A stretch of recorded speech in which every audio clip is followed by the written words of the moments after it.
মিষ্টি কিনতে গিয়ে রত্নাদির সাথে হঠাৎ করেই দেখা। রত্নাদিও মিষ্টি কিনতে এসেছে।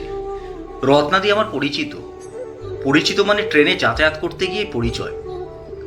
রত্নাদির সাথে কথা বলছি, ঠিক শেষ সময়ে দুজন স্কুটিতে করে এসে দাঁড়ালো মিষ্টির দোকানের সামনে। একজন কম বয়সী মেয়ে, বয়স 25-26, অপরজন একটু বয়স্ক, বয়স 55 বা তার একটু বেশিই হবে। রত্নাদিকে দেখে এই বয়স্কা মহিলা হাসলেন। বুঝলাম এরা রত্নাদির পূর্ব পরিচিত। ওনারা মিষ্টির দোকানে ঢুকলেন। আমি রত্নাদির সাথে কথা বলছিলাম তখন। কিছুক্ষণ পর ওই বয়স্ক ভদ্রমহিলা বাইরে বেরিয়ে এসে রত্নাদির সামনে দাঁড়াতেই রত্নাদি জিজ্ঞেস করলো, মেয়েটি কে গো? তোমার ছেলের বউ মনে হচ্ছে। ভদ্রমহিলা হেসে বললেন, হ্যাঁ, বাড়িতে আজ গেস্ট আসার কথা আছে, মিষ্টি নেব বলেই এসেছি। আমি একাই আসছিলাম। তারপর টুসি বলল, আমি তো বেরোবো, তুমি আমার স্কুটিতেই চলে চলো। রত্নাদি কিছুক্ষণ চুপ থেকে জিজ্ঞেস করলো, বৌমা চাকরি করে নাকি? হ্যাঁ, চাকরি করে প্রাইভেট কোম্পানিতে। তা বেশ ভালো। ভদ্রমহিলা কথা বলার সুযোগ পেয়ে গল্প জুড়লেন। রত্নাদিও কম যায় না, ভীষণ রকম বক বক করে। ভদ্রমহিলা কথা প্রসঙ্গে বললেন, মেয়েদের চাকরি করাটাই ভালো। রোজগার না করলে সে তুমি ঘরের যত কাজই করো তুমি বেকার, কেউ তোমার গুণগান গাইবে না। আমি মনে মনে চাইতুম আমার ছেলের যে বউ হবে সে যেন চাকরি করে। টুসি চাকরি করে, দেখে ভালো লাগে তাই। কথাগুলো বলতে বলতেই টুসি মানে ভদ্রমহিলার বৌমার দোকান থেকে বেরিয়ে এসে মিষ্টির প্যাকেট দুটো ভদ্রমহিলার হাতে ধরিয়ে দিয়ে বলল, তুমি তাহলে টোটোয় চেপে চলে যাও, বেশি দেরি করো না। তুইও সাবধানে যাস, পৌঁছে ফোন করে দিস।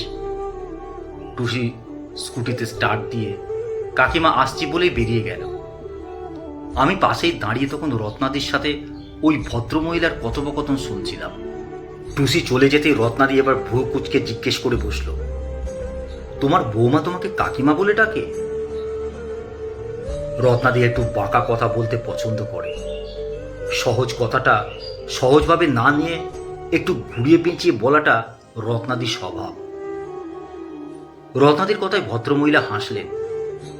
হাসতে হাসতে বললেন, বিয়ের পর টুসি যখন আমাদের বাড়িতে এলো আমি বলে দিয়েছি আমাকে কাকিমা বলতে, তোমার দাদাকে কাকু বলতে।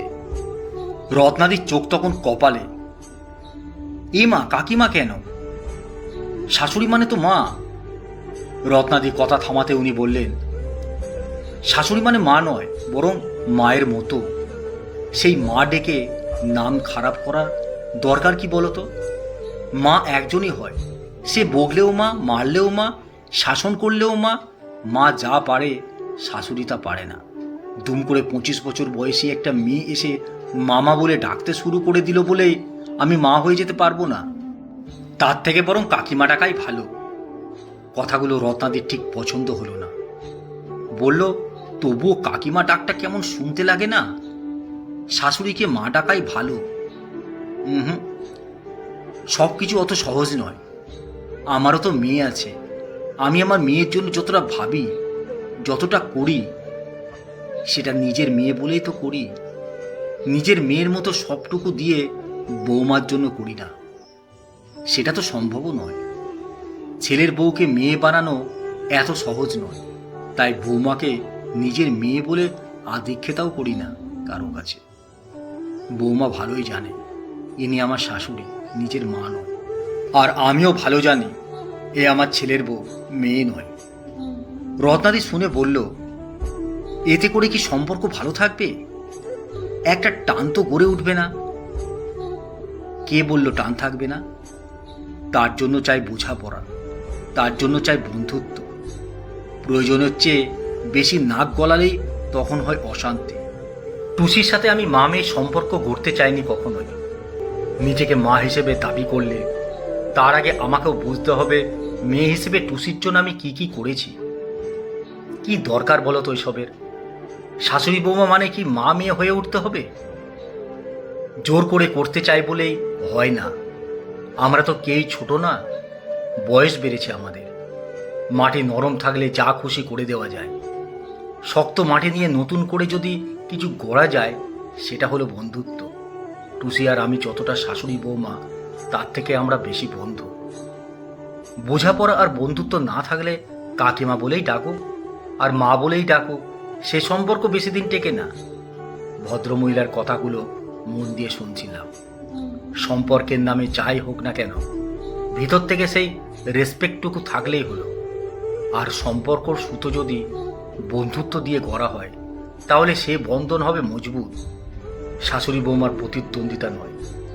এখানে যা দেখলাম তা হলো একে অপরের সহযোগিতা আর ভালোবাসা, তাতেই বোধহয় সম্পর্ক মধুর থাকে।